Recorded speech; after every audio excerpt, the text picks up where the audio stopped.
You either use the internet for fun or you use the internet to grow. You're here to grow. Welcome to TRS Clips. Do you want to elaborate a little bit on Kaala Paani? Kaala Paani, to me, Ranveer, I think is one of the most horrific. It was the Indian Bastille, so to say, one of the most horrific aspects of our history, which unfortunately we don't talk too much about. I remember, going there for my research for Savarkar, and just the energy of that place. And as someone who's sensitive to energies, you can literally feel the kind of suffering that your ancestors who fought for the freedom of this country faced when they were holed there. They were more than 300, 400 revolutionaries, largely the people who were holed up in Kaala Paani, along with the hardcore criminals and rapists and murderers and all that, were the revolutionaries. Congress people never went to Kaala Paani. This was like the worst of the prisons. And the inhuman tortures, they are unspeakable. The basic human rights, facilities of good food, good drinking water, or toilet facilities, that also was not given to these people.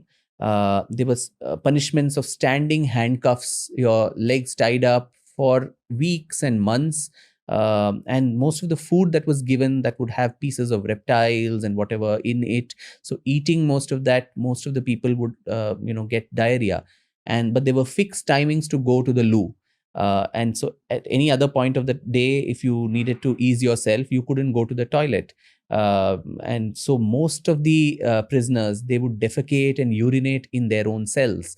And you had to sit and, sit down or sleep and even eat amidst your own squalor, which would have been a, soul-sapping experience.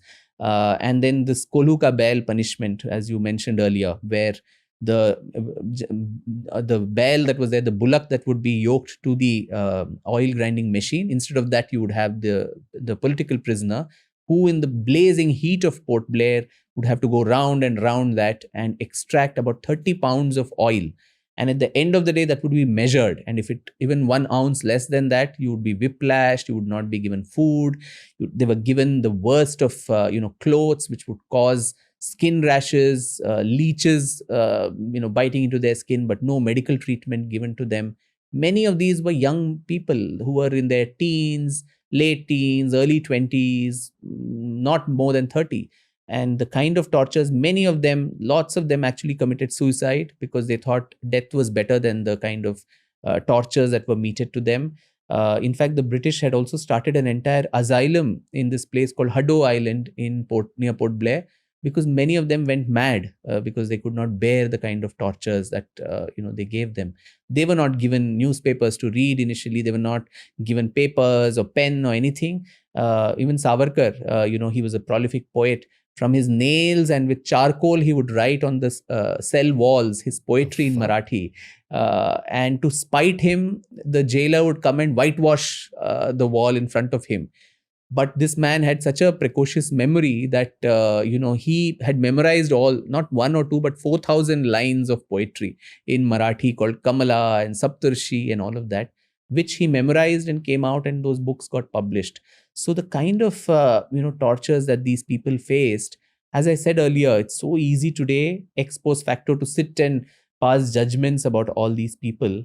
But do we even know, in Port Blair, in the cellular jail, there are all these big walls on which the names of all the people and from which state each of these political prisoners came. A lot of them from Bengal, Maharashtra, some, and then, the United Provinces, Tamil Nadu, Bihar, all these places. When I just stood in front of that and just saw that, and as I said, I felt those energies of these wails and people who probably ended their lives in a miserable manner. I was deeply, deeply moved. And I remember coming back to my hotel room and breaking down, because it took me a lot of effort to get over what I had experienced by just going into that. But I always say, I think the Kaala Paani should be a place of pilgrimage for all, Indian students to go there. And the least we can do as a nation is to pay our gratitude to them, not forget their names. Can we list 10 people who suffered in Kaala Paani? I don't think our history books do justice to that in our growing up years, saying, what else do we do? At least remember their names and pay them that tribute and gratitude. We are celebrating 75 years of independence today. thanks to the blood, sweat, and toil and life of several of these great men and several women. And I think we would be very ungrateful as a nation if we did not do that. And high time, maybe through your show, I hope many people who are watching this go to Kaala Paani, make it a regular part of the itinerary of some of their children or their students or whatever. And that's so important. Intense. Were women also a part of it? No, not in Kaala Paani, very few. Most of them were men who were put there, but women revolutionaries had other kind of, I mean, they also, someone like a Durga Bhabi or a Madam Bhikaji Kama, who sacrificed, they left their families, everything to do what they did, so, but What was the logic behind creating such a place? It was to break people's spirit. spirit, yes. Yeah. Probably the most intense place that the British had built. Yes, and the British talking about human rights and all of that. So while we asked them for an apology for Jallianwala Bagh, which half-heartedly I think some of them gave, including I think the Queen when she came here.